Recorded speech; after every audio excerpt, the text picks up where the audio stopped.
byl nějaký čopisy, když to tady neměli do vás. Dobře, já vás tady vítám. Už jste byli, posaďte se, vemte místo.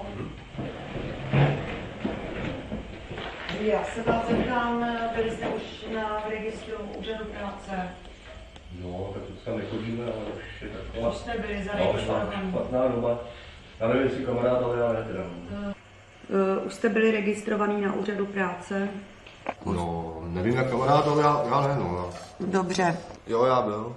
Byl jsem tam to. Já se vás zeptám na vzdělání. Jste vyučení, máte středoškolský vzdělání nebo vysokoškolský? No, já nejsem nic, no. Nemáte ani vyučení. Manuálně zručný jste?